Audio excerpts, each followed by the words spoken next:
agréable du tout.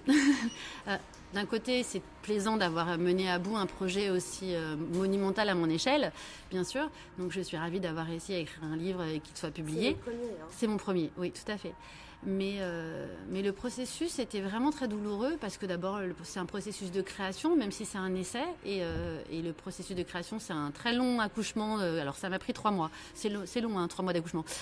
Mais surtout, le sujet devenait de plus en plus difficile à traiter parce que j'étais obligée évidemment d'écouter beaucoup Donald Trump, de voir beaucoup de vidéos, de l'écouter parler énormément, d'analyser son langage. Et surtout, ce livre, on croit qu'on écrit un livre, mais en fait, c'est le livre qui vous guide, qui vous prend par le cerveau et qui vous emmène quelque part. Et je me suis rendu compte assez vite que là où il m'emmenait, en fait, c'était pas un endroit agréable.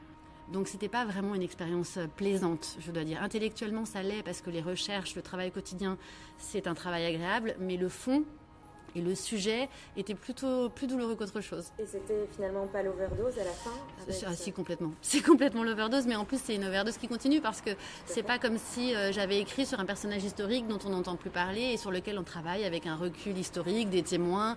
Là, c'est vraiment, on est dans le vif du sujet et ce qui m'embête, c'est que tous les jours, depuis que j'ai fini d'écrire ce livre, je suis confortée dans ce que j'ai écrit. C'est-à-dire que la parole de Trump est à plusieurs niveaux. Le niveau très simple dont tout le monde aime à se gausser et le niveau très profond qui est vraiment écouté par toute une partie de la population américaine et au-delà peut-être aussi brésilienne, européenne, et qui a un vrai message dangereux, à mon sens. Le problème, c'est que ce vocabulaire-là, ce langage-là, il est encore court maintenant et que je trouve qu'on n'est pas suffisamment à l'entendre. Et est-ce que vous êtes toujours à même, finalement, après avoir vécu tout cela, de le traduire ? C'est vrai que c'est pas simple, mais maintenant je suis plutôt résignée en réalité.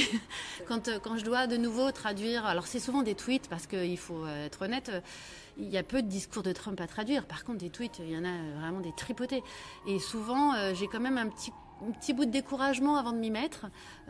J'y arrive toujours. Je fais bien attention parce que c'est tentant. Une fois qu'on a cerné le personnage et qu'on s'est rendu compte que la forme était aussi importante que le fond, c'est tentant d'en faire trop, d'en rajouter des caisses parce qu'après tout, puisqu'il est grossier, puisqu'il a un vocabulaire simplissime, alors on a très envie de laisser aller sa plume et d'en rajouter, ce qui est absolument interdit, déontologiquement impossible quand on est traducteur.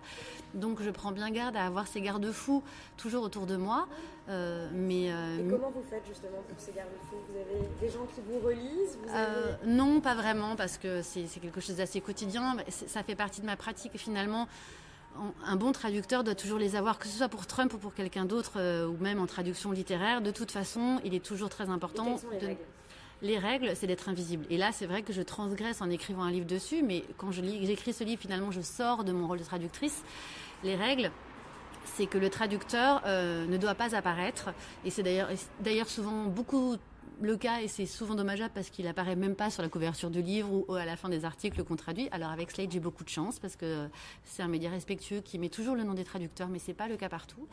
Et donc la règle principale, c'est que le traducteur doit rester un messager et donc on ne doit pas voir sa patte, on ne doit surtout pas voir son opinion. C'est quelque chose que j'apprends aussi, que j'enseigne à mes étudiants.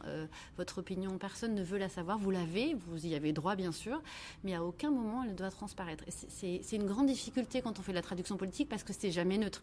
C'est pas neutre non plus en traduction littéraire, bien sûr. Mais en politique, il y a un affect de toute façon puisque c'est quelque chose qu'on vit au quotidien. Mais c'est pas si compliqué parce que c'est la déontologie de base et évidemment, quand on veut faire son métier correctement, on la suit. Et est-ce que c'est pas aussi un autre message finalement de ce livre au-delà de Trump ? C'est aussi je suis traductrice et j'existe. Et est-ce que ça n'a pas mis aussi finalement un peu le métier de traducteur un peu sous le feu des projecteurs ? Ah mais si, tout à fait. Et d'ailleurs, j'en suis très contente. Oui, je le revendique. C'est très rare que les traducteurs aient la parole. Alors, je le dis assez régulièrement, mais les traducteurs, c'est comme les éboueurs. Il n'y a que quand ils font pas leur boulot ou mal leur boulot qu'on se rend compte qu'ils existent. Et c'est vraiment dommage parce que c'est un sacré travail. Et là, avec ce livre, j'ai l'occasion enfin, oui, de prendre la parole au nom de tous mes collègues et de dire regardez, nous existons, et non seulement nous existons et grâce à nous vous pouvez lire tout un tas de choses auxquelles vous n'auriez pas forcément accès sans nous, mais en plus nous faisons un travail qui est un travail beaucoup plus compliqué que ce qu'on peut croire, qui n'est pas une simple transposition d'une langue à une autre, mais d'une culture à une autre. Et pour cela il faut un bagage et un savoir-faire qui n'est pas donné à tout le monde, et c'est pour ça parfois qu'il y a des mauvaises traductions. Et alors justement, cette ambiguïté sémantique, comment est-ce que tout bêtement, même si la question peut paraître un peu idiote, comment est-ce qu'on traduit ? On prend un mot, on prend un champ lexical, on prend des synonymes, comment ça se passe ? Alors comment on traduit ? Déjà, il faut avoir un bagage linguistique solide. Évidemment dans sa langue maternelle. Et c'est très important, et souvent on ne le sait pas, c'est que le traducteur, il est normalement assez bon en langue, mais il doit surtout être excellent dans sa langue maternelle. Et un bon traducteur ne traduit que vers sa langue maternelle.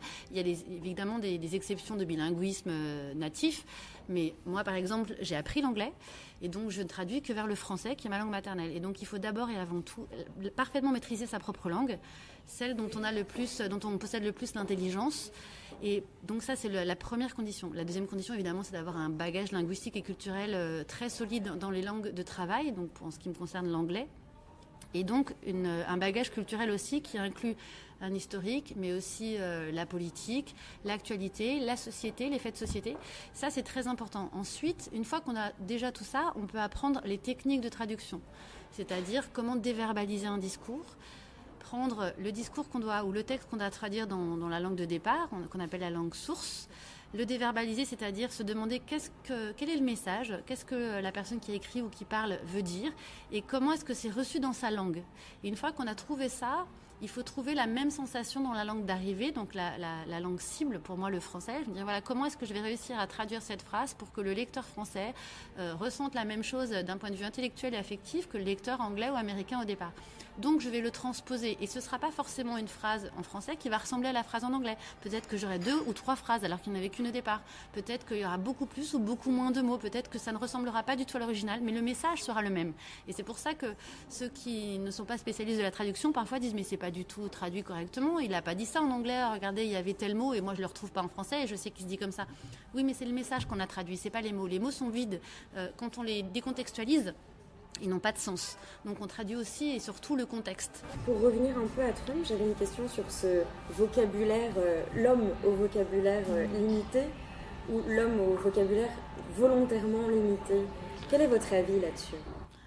J'ai pas un avis totalement tranché. Alors, ça dépend des jours et ça dépend des discours en réalité. C'est vrai je suis persuadée qu'il a un vocabulaire limité. Je sais aussi que ça n'a pas toujours été le cas. Il y a une vingtaine ou une trentaine d'années, quand on cherche un petit peu, on trouve des documents vidéo, on se rend compte qu'il y a une époque où il parlait mieux, avec de meilleure syntaxe, plus de vocabulaire et il arrivait à suivre des raisonnements plus construits. Mais aujourd'hui, il est certain qu'il a un vocabulaire très limité, qu'il utilise toujours les mêmes mots qui sont creux et qui sont donc difficiles à traduire parce que good et bad, au bout d'un moment, on ne sait plus comment les traduire. Ça ne peut pas toujours être bon ou pas bon, bon ou mauvais. Je pense que son vocabulaire était à la base limité et qu'il s'est rendu compte que ça devenait un outil, cette simplicité. Que ça marchait parce que ça a un impact, parce que ça touche le plus grand nombre, parce que même quand on ne comprend pas vraiment le message, on a l'impression qu'on comprend.